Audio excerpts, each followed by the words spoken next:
तेव्हा त्यांना त्या कॉलेजची अगोदर माहिती पाहिजे आणि ती पोर्टलवर कशी शोधायची त्यासाठी हा एक छोटासा व्हिडिओ आहे. गुगलमध्ये जायचं, त्या ठिकाणी महा FYGC ॲडमिशन्स इथे आलं आहे बघा. महा FYGC ॲडमिशन्स त्यावर क्लिक करायचं. त्यावर क्लिक केल्यानंतर इथे तुम्हाला चूज बघा ऑप्शन दिसतं या ठिकाणी एक चूज ज्युनियर कॉलेजेस. त्यावर क्लिक करा.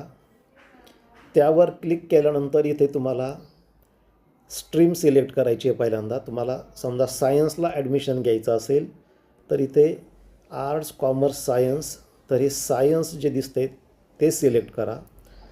त्याच्यानंतर पुढचं तुम्हाला इथे मीडियम दिसत आहे. तर आता मीडियम कोणतं, इंग्लिश की मराठी? तर काय करा, शक्यतोवर तुम्ही इंग्लिश आणि मराठी दोन्ही सिलेक्ट करा. कारण काय झालं आहे, काही कॉलेजेसने सायन्ससाठी इंग्लिश मीडियम आणि काहींनी मराठी मीडियम असं पोर्टलमध्ये नोंदवलेलं आहे.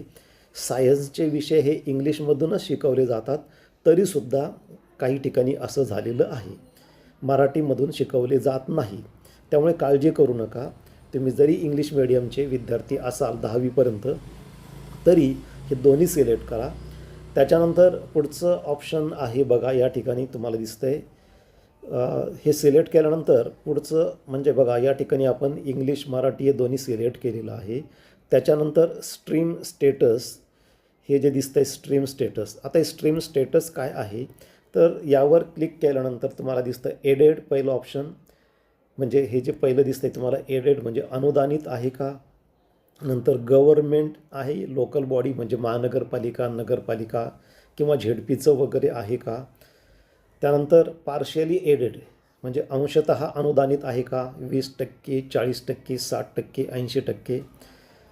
सेल्फ फायनान्स आहे का, ज्याला स्वयं अर्थशासित आपण म्हणतो, किंवा अनएडेड म्हणजे विना अनुदानित आहे. यापैकी कोणतं पाहिजे. जर गव्हर्मेंट असेल तर सगळ्यात कमी फी.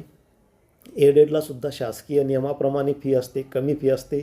त्यामुळे जर तुम्हाला कमी फीचं घ्यायचं असेल तर एडेड घ्या, कारण ते कॉलेजेस जास्त प्रमाणात आहेत. त्यानंतर पुढचं ऑप्शन आहे कॉलेज टाईप.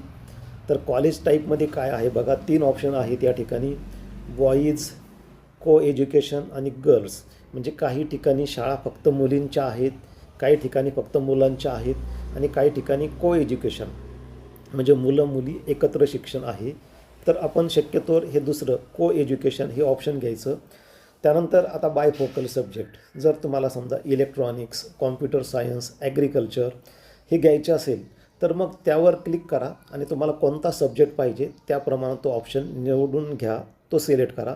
कारण बायफोकल सब्जेक्ट सगळ्याच कॉलेजेसला नाही आहे. तुम्ही जर ते समजा कॉम्प्युटर सायन्स सिलेक्ट केलं तर ज्या कॉलेजला कॉम्प्युटर सायन्स आहे तीच यादी तुम्हाला दिसेल. आता हे कंपल्सरी नाही, समजा आपण त्याला सिलेक्ट केलंच नाही. त्यानंतर रिजन घ्या, कोणत्या विभागात तुम्हाला, पुणे, संभाजीनगर, नागपूर, अमरावती, कोल्हापूर वगैरे इथं वेगवेगळे रिजन आहे. समजा तुम्ही पुणे रिजनमधील असाल तर इथं तुम्हाला हे ऑप्शन दिसतं आहे पुणे बघा, या ठिकाणी हे पुणे दिसत आहे. तर ते पुणे सिलेक्ट करा. त्याच्यानंतर जिल्हा कोणता आहे, तर पुणे रिजनमध्ये बघा हे अहिल्यानगर, सोलापूर आणि पुणे असे 3 जिल्हे आहेत. जिल्हा सिलेक्ट केला. त्यानंतर या ठिकाणी इथे आहे ब्लॉक, तालुका, तहसील. तर पुणे जिल्ह्यातले जेवढे तालुके आहेत तेवढे नावं या ठिकाणी दिसतील, त्यावर क्लिक करा. आता समजा तुम्ही दौंड तालुक्याचे असाल तरी दौंडवरती इथं बघा, इथे दौंड तुम्हाला दिसत आहे, त्या दौंडवर क्लिक करा.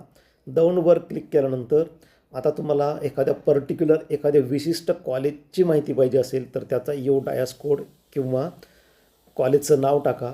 पण समजा तुम्हाला दौंड तालुक्यातल्या सगळ्या कॉलेजेसची माहिती पाहिजे आणि एडेडची पाहिजे, अनुदानित, कारण आपण एडेड सिलेक्ट केलेलं आहे.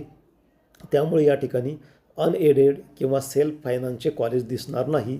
त्यानंतर सगळ्यात शेवटी सर्च दिसते तुम्हाला इथं, सर्च ज्युनियर कॉलेज, त्यावर क्लिक करा. त्यावर क्लिक केल्यानंतर तुम्हाला या ठिकाणी वेगवेगळे कॉलेजेस दिसत आहेत बघा. या ठिकाणी समजा मी इथं 30 म्हणजे पहा, या ठिकाणी तर या ठिकाणी एडेड कॉलेज दौंड तालुक्यामध्ये फक्त 1, 2, 3, 4 आणि 5 आपल्याला दिसत आहेत.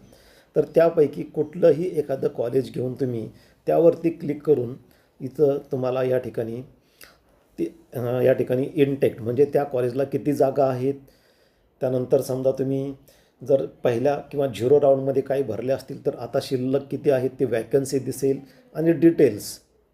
तुम्ही एखाद्या कॉलेजवर क्लिक केल्यानंतर या ठिकाणी तुम्हाला इथे डिटेल्सवर क्लिक केल्यानंतर कुठल्याही ठिकाणी तुम्ही डिटेल्सवर क्लिक केलं तर सगळी माहिती तुम्हाला या ठिकाणी सगळी माहिती या ठिकाणी दिसते. कॉलेजचं नाव दिसतं, कॉलेजमध्ये शिकवले जाणारे विषय दिसतात, सगळी तुम्हाला पाहिजे ती सगळी माहिती त्या ठिकाणी दिसते आणि इव्हन तुम्हाला या ठिकाणी फीसुद्धा दिसते. लेफ्ट राईट तुम्ही स्क्रोल केलं तर तुम्हाला बघा या ठिकाणी फी दिसते. आर्ट्स, कॉमर्स, सायन्स सगळी माहिती तुम्हाला या ठिकाणी दिसते. तुम्ही लेफ्ट राईट तुम्ही या ठिकाणी स्क्रोल करू शकता आणि कोणते विषय आहेत, कोणत्या विषयाला किती जागा आहे ही सगळी माहिती तुम्हाला या ठिकाणी दिसते. धन्यवाद.